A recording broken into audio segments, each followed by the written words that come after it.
आज से तकरीबन 2 या 3 महीना पहले खलील सेठ की साइजिंग के सामने नाले के अंदर एक डेड बॉडी मिली थी। मेरा नाम अब्दुल अजीज है। जो डेड बॉडी मिली है उनका नाम अब्दुल हमीद है। वो मेरे बड़े भाई थे और वो मेरे चल नहीं पाते थे, अपने पैरों से रगड़ते हुए किधर इधर चले।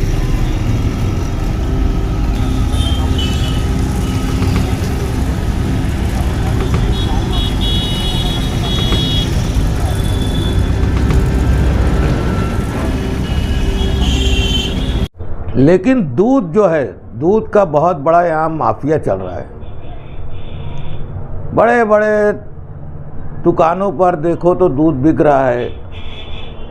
इतना दूध आ कहाँ से रहा है? भैंसें कहीं दिख नहीं रही है, यहाँ मालेगांव के आसपास में भी नहीं दिख रही है, और लाखों लीटर दूध मालेगांव शहर में आ रहा है। तो साफ मतलब यह है कि ये मिलावटी दूध है।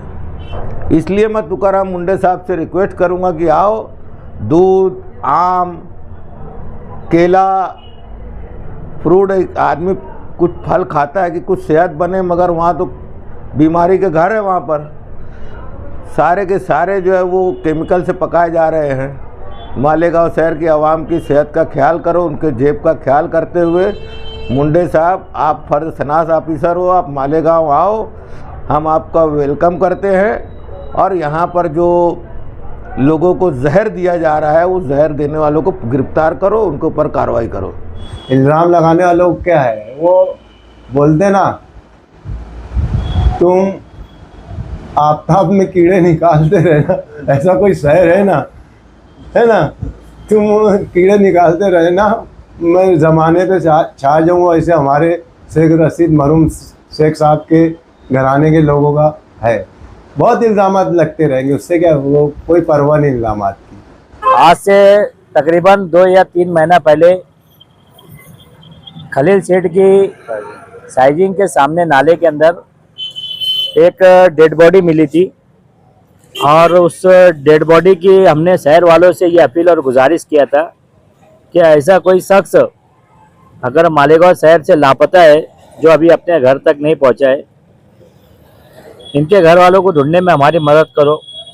हमारे वहाँ पर जाबाज सोशल वर्कर जिया मुस्कान साहब, शकील तहराक साहब, आरिफ खान, सलीम भाई रिक्शा वाला, और सभी एंटी करप्शन साहब, और किला पुलिस स्टेशन के पीआई साहब भी थे वहाँ पर। यहाँ तक मालेगांव के हमारे डिप्टी साहब और आज़ाद नगर सेक्शन के पीआई साहब और उनकी पूरी पुलिस की टीम थी वहाँ। जब हमने ये डेड बॉडी निकाला तो डेड बॉडी जो है तो डिकम्पोज हो चुकी थी। यहाँ तक हमारे जब जिया मुस्कान साहब नीचे उतरे और उनके हाथ में जो पंजे रहते हैं, जब वो डेड बॉडी को उठाए तो पूरे उनके हाथ के पंजे फट गए थे। डेड बॉडी इस तरीके से डिकम्पोज हुई थी। हम लोगों ने बहुत हमारी हिम्मत से रस्सी बांध कर उस डेड बॉडी को निकाला। आज भी उस डेड बॉडी के ताल्लुक से कई लोगों के हमारे को कॉल आते हैं, फ़ोन आते हैं और पूछते हैं कि यार उनके घर वाले मिले कि नहीं मिले। 30 मार्च बरोज मंगल का ये वाक़या था। 5:30-6 बजे के दरमियान हमने इस डेड बॉडी को वहाँ से निकाल के मालेगांव पीएम रूम में पहुँचाया था। जब से आज तक हमें कॉल आते हैं और लोग पूछते हैं, तो आज हमारा वीडियो बनाने का मकसद यही है कि आज हमारे बीच में आपके जो लोग नज़र आ रहे हैं, इनके घर के लोग हैं, ये भाई लोग हैं और ये भांजे लोग हैं। ये कांटेक्ट करते करते हमारे पास में आए। आने के बाद में फिर हमने हमारे जितने भी सोशल वर्कर थे, सबकी मदद से आज़ाद नगर पुलिस स्टेशन में इनका कानूनी प्रोसीजर में जो भी इनको मदद लगी, हम लोगों ने अल्हम्दुलिल्लाह पेपर वर्क में वो मदद किया। और मालेगांव सिविल से जब डेड बॉडी जब वो टाइम में नासिक चली गई थी, तो अल्हम्दुलिल्लाह नासिक सिविल अस्पताल में जो लोग डेड बॉडी दफनाते हैं, जैसे हम लोग यहाँ पर डेड बॉडी सोशल वर्कर लोग दफनाते हैं, तो वहाँ पे कुछ कर्मचारी उनसे अल्हम्दुलिल्लाह हमारी बात भी हुई कि भाई इनके घर के लोग वहाँ पर जो है, तो कल तो संडे है, पीर के दिन आने वाले हैं, तो आप इनकी हेल्प करो। उन्होंने बोले उनको भेजाओ, हम पूरी तरीके से इनकी हेल्प करेंगे। अभी उनके भाई हमारे बीच में मौजूद है। ये पूरी तफसील और ये पूरा नाम, एड्रेस और वो जो शख्स था जो हमें नाले में मिला, वो वहाँ पर कैसे आया और वो डेड बॉडी कैसे मिली, ये पूरी तफसील आज उनके हमारे बीच में जो है तो उनके भाई है, ये आपको अभी बताएंगे। मेरा नाम अब्दुल अजीज है। जो डेड बॉडी मिली है उनका नाम अब्दुल हमीद है। वो मेरे बड़े भाई थे और वो मैंने चल नहीं पाते थे, अपने पैरों से रगड़ते हुए किधर इधर चले जाते, सुनते नहीं थे और चलते चलते कई दूर तक निकल जाते थे। गली मोहल्ले वाले बोलते थे घर ही पर रहो, लेकिन अफसोस कि वो हमको बोला हमने जो मार्च के महीने में खास तौर से ईद के बाद से लापता हुए। लेकिन मुझे बड़ी अच्छी बात लगी कि हमारे जो खालिद देश के और इनकी जो पूरी सोशल टीम है, इनका वीडियो की वजह से हम इनसे कांटेक्ट में किए और हमने में देखा कि बड़ी अनथक कोशिश और जान फिसानी से पूरी कतर जगह से उन्होंने उस लाश को निकाला, यानी मेरे भाई की लाश को निकाला। मैं तो इनके जज्बे को सलाम करता हूँ, मैं इनके जज्बे को सलाम करता हूँ। और ऐसा जो जज्बा है अल्लाह इनका कायम रखे और ये दुआ अल्लाह इनको और तरक्की दे।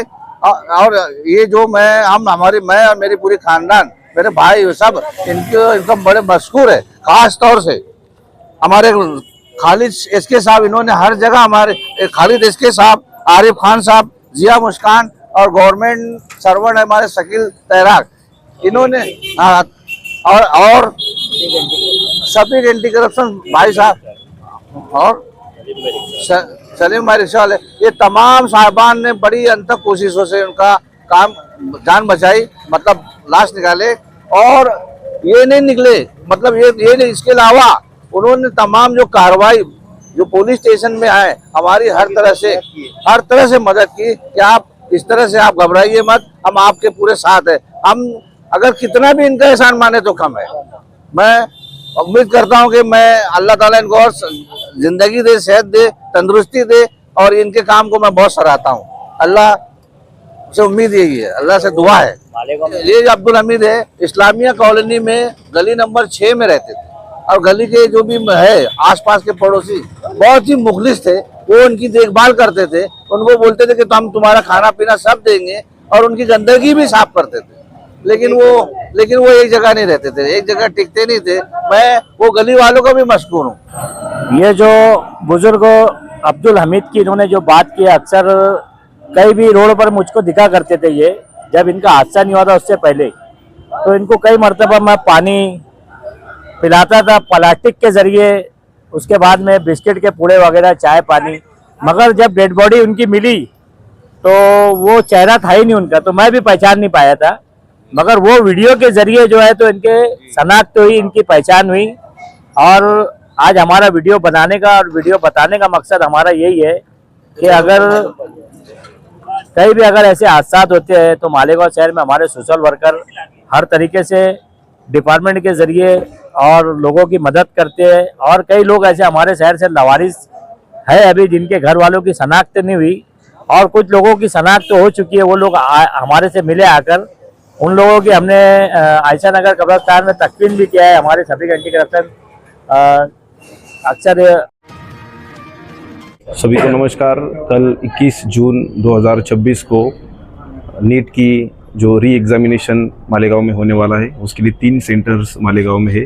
एक ATT हाई स्कूल, दूसरा MSG कॉलेज और तीसरा महिला रत्न पुष्पाताई हीरे कॉलेज। तो ये तीनों सेंटर्स का एडिशनल कलेक्टर सर, तहसीलदार मालेगांव और पुलिस डिपार्टमेंट के तरफ से उसका एक मॉक ड्रिल आज लिया गया है। उसमें पुलिस स्टेशन का जो बंदोबस्त रहेगा उसके सिलसिले में पूरे बंदोबस्त की उसका प्लानिंग किया गया। वहाँ पर ट्रैफिक का बंदोबस्त, बाद में चेकिंग, फ्रिस्किंग, बायोमेट्रिक्स और जो रूम में बच्चे कल एग्ज़ाम देंगे तो उसके हिसाब से हमने पूरी आज तैयारी की है। कल नीट का एग्ज़ाम होगा और उसमें हम पूरी तरीके से तैयार हैं। Thank you. कितने बच्चे? तीनों सेंटर को कुल मिला के 2051 मतलब 2051 स्टूडेंट्स है। ATT स्कूल में 720 बच्चे हैं। अपने महिला रत्न पुष्पाताई हीरे स्कूल में 600 और MSG कॉलेज में 731। ऐसे टोटल 2051 स्टूडेंट्स कल एग्ज़ाम देंगे। सेंटर के आसपास बंदोबस्त कैसे तैनात है? सेंटर के आजू बाजू में हमने ट्रैफिक का बंदोबस्त, अपने फिक्स पॉइंट्स सोशल मीडिया का भी पेट्रोलिंग हमने रखा है और जो जो entry points exit points school colleges के हैं वो भी हमने कवर किए हैं। कॉलेज के हिसाब से भी जो इम्पोर्टेंट पॉइंट्स है उसके हिसाब से हमने बंदोबस्त लगाया है और जो जेरोक्स के दुकान या फिर बाजू की जो दुकान है जिसके कारण कल बच्चों को एग्ज़ाम देते टाइम परेशानी हो सकती है, तो इस हिसाब से हमने उनको कल बंद रखने का ऐलान किया है। सर गलत चीज़ें ना हो एग्जाम में, इसके लिए पुलिस के साइड से तो पूरा बंदोबस्त रखा गया है अपने हिसाब से और उसके हिसाब से जो गोपनीय बातमी निकालने का जो काम है वो भी पुलिस डिपार्टमेंट कर रहा है। बाकी की भी जैसे सिस्टर एजेंसीज है पुलिस के, तो वो भी इसमें पूरे ध्यान देकर उनका काम कर रही है। अंदर का जो पूरा व्यवस्था है वो स्कूल्स और नीट के लोगों ने देखा है, तो उस हिसाब से हम पूरी तरीके से कल सुरक्षित एग्ज़ाम कैसे हो पाएगा उस पर हमारा ध्यान है। Thank you. कल 21 जून को मालेगांव शहर में नीट का फिर एग्जाम शुरू होगा। इसके अनुसार के आज महसूल डिपार्टमेंट, तहसीलदार विशाल सोनोने, एडिशनल एसपी गुंजा साहब और पुलिस डिपार्टमेंट, महसूल डिपार्टमेंट, नीट का JN जोशी सर, इसके साथ के हमने जो विजिट है मालेगांव शहर में टोटल 2051 विद्यार्थी शिक्षार्थी है। उसके अनुसार के तो पुलिस डिपार्टमेंट का जो बंदोबस्त पॉइंट है, चेक पॉइंट, उसके अनुसार चेक किया। उसका एग्ज़ाम सेंटर को तो आप जी ही जामट का था, इसका व्यवस्था किया। एग्ज़ाम के अनुसार के जी का व्यवस्था जो है अच्छी तरीके है, उसका इसके अनुसार सभी डिपार्टमेंट तैयारी हुई है। तुकाराम मुंडे बहुत बरसों बाद महाराष्ट्र में कोई काम करने वाला ऑफिसर मिला है। शोले फिल्म में असरानी ने कहा था कि भाई बहुत सारी बदलियों के बाद हम नहीं बदले। ये तुकाराम भी इसी मिट्टी का बना है। ये शख्स 21 वर्षों में 25 बदलियां झेल चुका है और हर जगह इसने कानून की पासदारी की है, कानून की बालादस्ती को कायम किया है। यहाँ तक के बहुत सारे इलाकों में जब इसकी बदली की गई इस ऑफिसर की, तो आवाम सड़कों पर आ गई कि इनकी बदली मत करो। अभी 19 मई से महाराष्ट्र में फूड एंड ड्रग्स एडमिनिस्ट्रेटर का आप कहना चाहिए ओहदा वो संभाले हुए हैं। फूड एंड ड्रग्स इन मामलात में वो इंतहाई सख्त, सबसे पहला जो काम हुआ है तो महाराष्ट्र भर से गुटखे पर पाबंदी लगा दी है। पहले पाबंदी थी लेकिन माल बिकता था और सबको मालूम था, हर किस्म के ऑफिसरों को मालूम था कि यहाँ बिकता है वहाँ बिकता है, मगर कोई कार्रवाई करता उरता नहीं था। तुकाराम मुंडे जैसे ही इस ओहदे पर आए, पूना, बम्बई, नांदेड़, औरंगाबाद, नासिक 6-7 जगहों पर इन्होंने 191 के करीब छापेमारी करे। ये बहुत बड़ी बात है कि अकेले ऑफिसर के उसमें इतना बड़ा काम करना, ये बहुत बड़ी बात है। अच्छा, सबसे अहम बात यह है कि प्रधानमंत्री नरेंद्र मोदी साहब के चहेते बाबा रामदेव की जो पतंजलि दुकानें हैं, पतंजलि की दवाइयों की दुकान है, उसके ऊपर भी उन्होंने रेड मारे और जो बोगस टाइप की जो दवाएं थे उनको फेंक दिया गया या सील किया गया या उनके ऊपर कार्रवाई की गई, जब्त किया गया। बहुत सारी जगहों पर इन्होंने नकली खवा पकड़े हैं, नकली पनीर पकड़े हैं, नकली घी पकड़े हैं। मैं मालेगांव शहर जनता दल सेकुलर की जानिब से और मालेगांव शहर की आवाम की जानिब से तुकाराम मुंडे साहब से रिक्वेस्ट करूंगा, गुजारिश करूंगा कि वो मालेगांव आए। आपने जिन 6 इलाकों में रेड मारे हैं, छापेमारी की है, उससे ज़्यादा तुमको यहाँ केसेस मिलेंगे। गुटखा वगैरह मुमकिन है ना मिले, क्योंकि वो सब बेचने वाले सब फरार हो गए। मतलब अब कोई नहीं बेचता है, कोई छुपका चोरी कोई कहीं बेचता होगा इक्का दुक्का, तो वो हमको नहीं पता। लेकिन दूध जो है, दूध का बहुत बड़ा यहाँ माफिया चल रहा है। बड़े बड़े दुकानों पर देखो तो दूध बिक रहा है। इतना दूध आ कहाँ से रहा है? भैंसें कहीं दिख नहीं रही है यहाँ मालेगांव के आसपास में भी नहीं दिख रही है, और लाखों लीटर दूध मालेगांव शहर में आ रहा है। तो साफ मतलब यह है कि ये मिलावटी दूध है। मैंने मेरा ख्याल है 2018-19 में एक होटल के फोटो भी छापा था कि एक बिल्ली है, एक होटल में प्लेट में दूध रखा होटल मालक ने, वो बिल्ली आई और उसको सूंघ कर चली गई। मैं समझ गया कि यार ये नकली दूध है, क्योंकि जानवरों को सूंघने की बहुत ज़्यादा इन्हें सलाहियत होती है, असली नकली को पहचान लेते हैं। तो उस होटल में जहाँ बेशुमार भीड़ होती है चाय पीने की, वहाँ नकली दूध है और हम समझ नहीं पाते कि नकली दूध है। तो और जगहों पर क्या होता होगा, और ये दूध फरोख्त करने वाले क्या ला रहे हैं, क्या नहीं पिला रहे हैं, पता नहीं। अभी देखो बहुत सारी होटल वाले हैं, उनके यहाँ पर असली घी बनता है, जैसे शरीफ पहलवान है किले वाले, और भी कुछ लोग हैं। यहाँ पर 2 दिन पहले 3 दिन पहले ही लोग बर्तन रखकर पैसा रख के चले जाते हैं, क्योंकि वो असली घी बनाते हैं। और मालेगांव की बेशुमार दुकानों पर तुम देखोगे, दूध की दुकानों पर असली घी के नाम पर एक डब्बे रखे हुए हैं, घी के डब्बे रखे हुए हैं।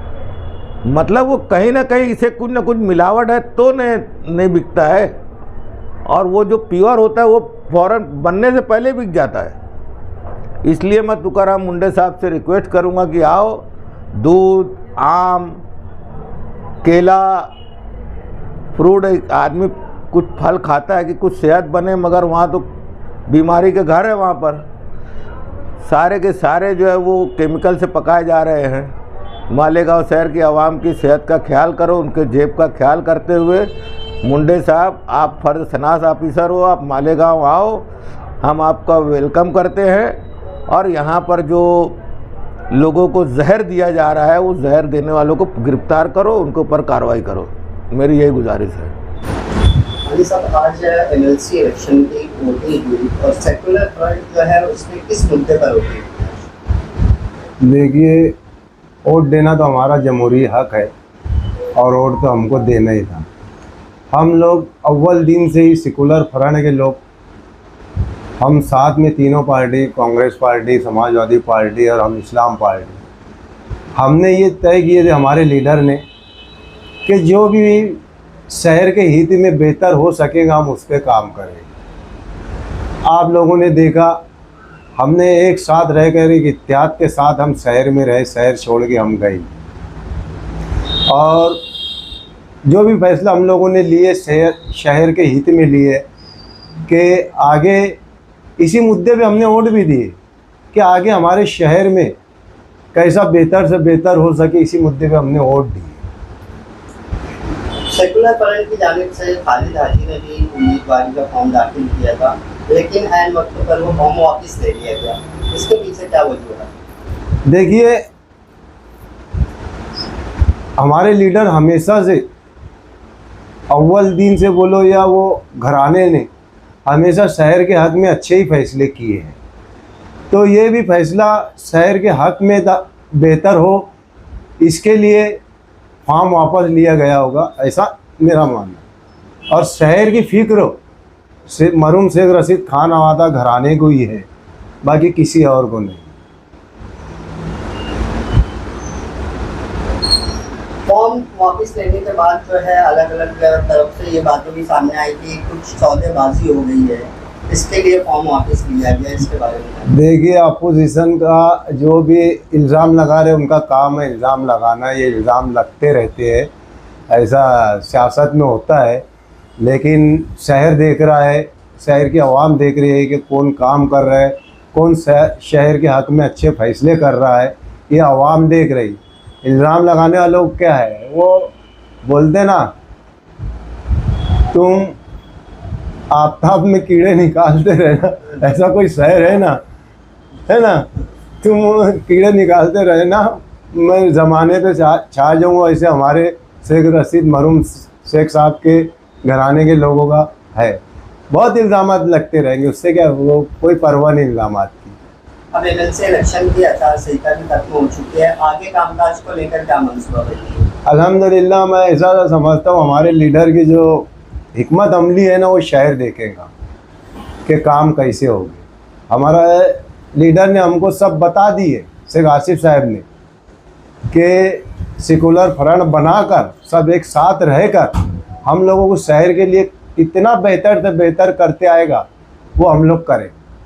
अभी स्कूल जो है वो दोबारा शुरू हो चुकी है और सेकुलर फ्रंट के जानिब से ये कही गई थी कि कुछ स्कूलों को गोद लेकर उनको मॉडल स्कूल जो है वो बनाया जाएगा। तो इसकी शुरुआत कहाँ से होगी और कब होगी? बस अब आचार संहिता ख़त्म हो गई है, अब अल्हम्दुलिल्लाह अब उस पर हिकमत अमली तैयार करके जैसी बजट तरतूद होगा उसके बाद है ना 2 महीने के अंदर अंदर आप लोग देखेंगे काम की शुरुआत।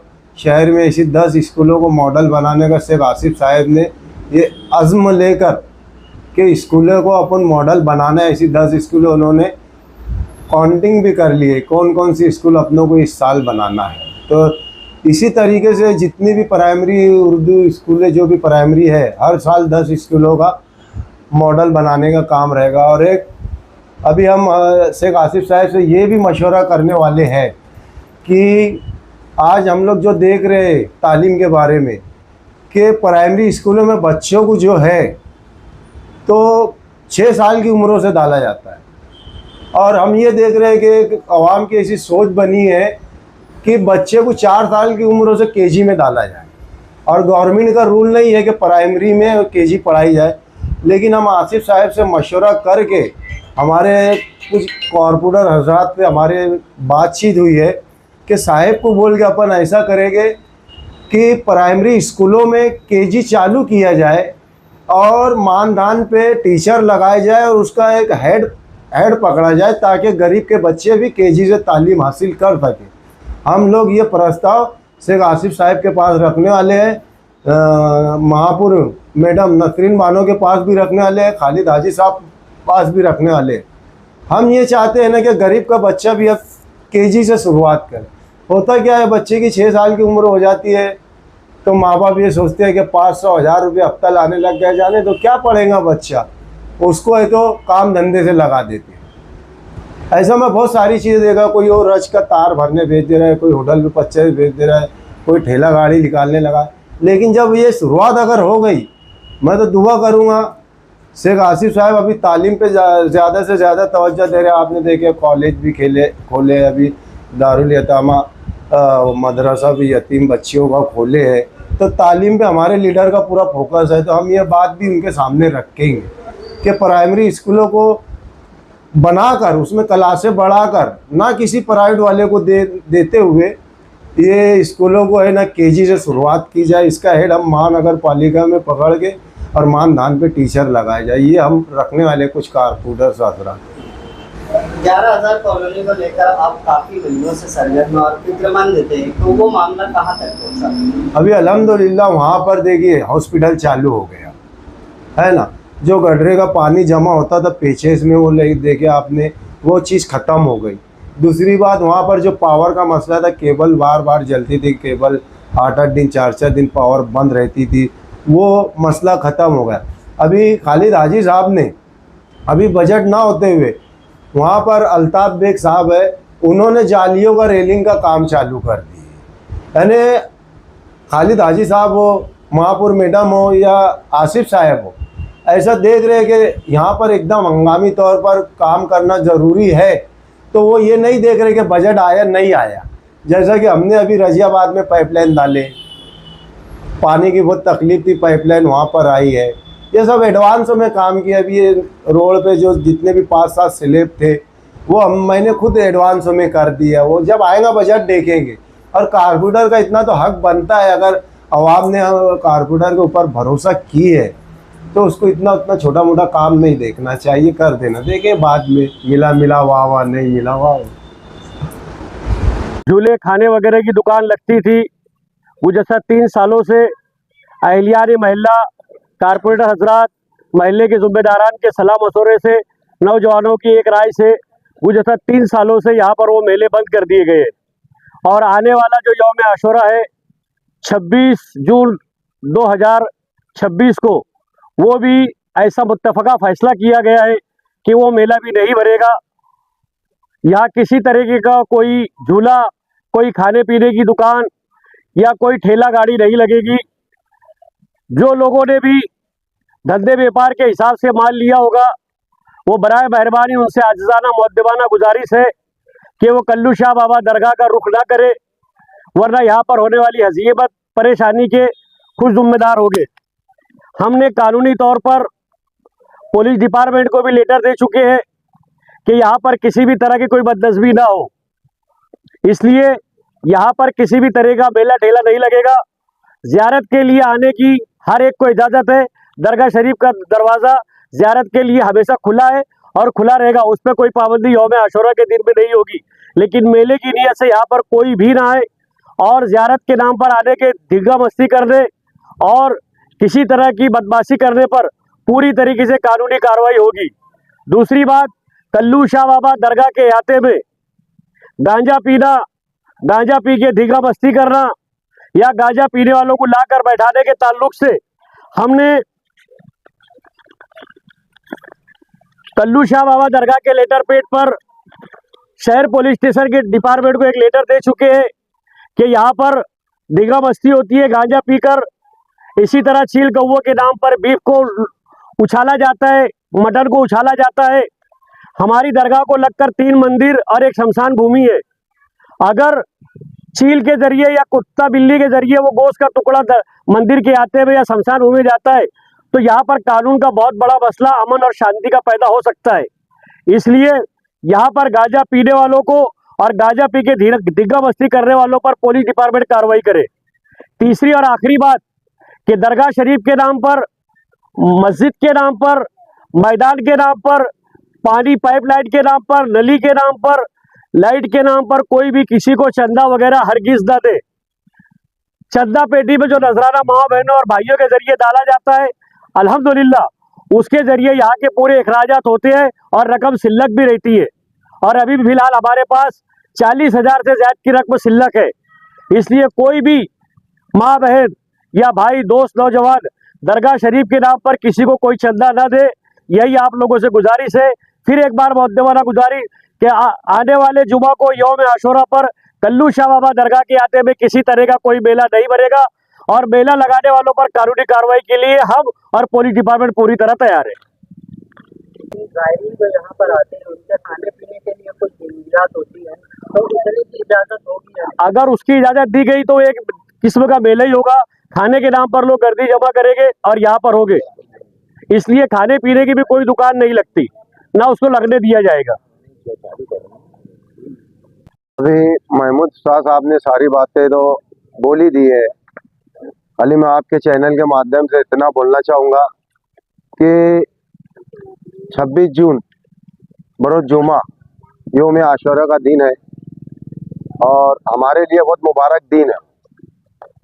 तो यहाँ पर जो गुज़िश्ता 3 सालों से हम लोगों ने, महल्ले के वार्ड के लोगों ने, कारपोरेटर हजरात ने और जो भी सुलझे हुए लोग हैं, उन्होंने जो मेले का यहाँ भरा जाता था, खुराफात होते थे, माए बहनों के साथ छेड़छाड़ होती थी और महल्ले वालों को बहुत सारी तकलीफ थी, जिसकी वजह से वो हमने बंद किया।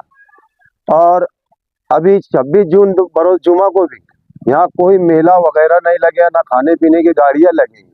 अगर ज़ायरीन आते हैं तो कोई जंगल में दरगाह नहीं है, यहाँ से बाजू में जाएंगे तो होटलें वगैरह सब है कि चलो बहुत पहाड़ी में दरगाह है या बहुत दूर है, यहाँ जाने के बाद कोई चीज़ नहीं मिलती, नहीं, सब सारा इंतज़ाम आसपास में दुकानें हैं, सब होता है। और जो भी लोग यहाँ आएंगे तो बराए मेहरबानी उन लोगों से हमारी गुजारिश है, आप आए, अच्छी से आए, कोई खुराफात करने की नीयत से ना आए। यहाँ पर अल्हम्दुलिल्लाह 3 साल से बहुत अमन है, शांति है और हम जो भी कार्रवाई करेंगे कानूनी तरीके से करेंगे हम लोग। और जैसे महमूद साहब ने अभी बताया कि यहाँ पर गांजा पी कर ना है, यहाँ गांजा पीने वालों को बैठाया जा रहा है। इससे पहले शायद आप लोगों ने देखा, हम लोगों ने सबने मिलकर वो भी खुरापात दूर किए। अगर वो लोग ये कोशिश कर रहे हैं दोबारा कदम जमाने की, तो मेरे उन लोग से एकदम गुजारिश करके बोलता कि अब वो चीज़ खत्म हो गई, उसको दोबारा यहाँ पर इजाद ना किया जाए। इतनी मेरी उन लोगों से गुजारिश है। आज हम अच्छी ढंग से समझा रहे हैं, अच्छे ढंग से बोल रहे हैं हम लोग, नहीं तो हम लोगों को है ना जैसा चाहे वैसा निपटते आएगा। खास करके नशा करने वालों को मेरी वार्निंग है कि कल्लू कुट्टी के इतने ताते में नशा ना हो, एकदम वार्निंग दे रहे। हम चारों कारपोरेटर हजरात वार्निंग दे रहे। हम कानूनी तरीके से, अभी तो कानून में बहुत सारी तरमीम हो गई है, बहुत सारे कायदे आ गए हैं, और हमको पूरा पुलिस डिपार्टमेंट का भी साथ है कि नशा मुक्त कराने में। हम जो भी कार्रवाई करेंगे कानूनी तरीके से करेंगे। हम कानून को हमारे हाथ में नहीं लेंगे, हम पुलिस डिपार्टमेंट का सहारा लेंगे। और यहाँ पर जैसे महमूद साहब ने बताया कि यहाँ पर चंदा वगैरह ना दे, तो दरगाह अगर दरगाह के कल्लू कुट्टी दरगाह के नाम पर अगर जो लोग चंदा मांग रहे हैं, तो उनसे मेरी गुजारिश है कि कल्लू कुट्टी दरगाह के नाम पर चंदा ना मांगे, नहीं तो ये आगे बढ़ाऊंगा। और समझाने पे मेरे को ऐसा मालूम पड़ा है कि लोग दिमाग लगा रहे, भान कर रहे। तो अभी यहाँ पे सीधे साधे लोग रहते, डर जाते हैं। जब है सिल्लक पैसा, भी महमूद साहब ने बताया, तो चंदा मांगने की जरूरत क्या? वो चंदा दरगाह के नाम से मांग रहे हैं और अपनी जेब भर रहे हैं, तो ऐसे लोगों को चंदा दो मत। यहाँ के टूरिस्ट लोग हैं, मस्जिद के इमाम साहब है, अगर तुमको कुछ गुप्त देना है तो आकर उनसे मुलाकात करे, लेकिन जो आप मुंह से जो मांग रहे हैं उनको चंदा मत दो। नहीं रहेगा तो यहाँ पर क्या हिफाजती इंतजाम किए जाए। मेला दरगाह के लोग दरगाह के आसपास रहते हैं, यहाँ के जो टूरिस्ट है, यहाँ के जो जिम्मेदार है, दरगाह के आसपास वो लोग मौजूद रहते हैं। और पुलिस भी राउंड मारती है, पुलिस भी आती है यहाँ पर। यहाँ मेला हम लोगों ने देखा है, मेला जब भरता था तो हमारी माँ बहनें जाने बेहयाई इतनी आम हो गई थी कि हम लोगों को शर्म लगती थी। लेकिन अल्हम्दुलिल्लाह 3 सालों से हमने बंद कराए हैं, और ये दोबारा चालू नहीं होगा। इस साल भी बंद रहेगा, दोबारा कभी जब तक हम लोग जिंदा है अल्हम्दुलिल्लाह इंशाअल्लाह हम लोग इसको चालू नहीं होने देंगे।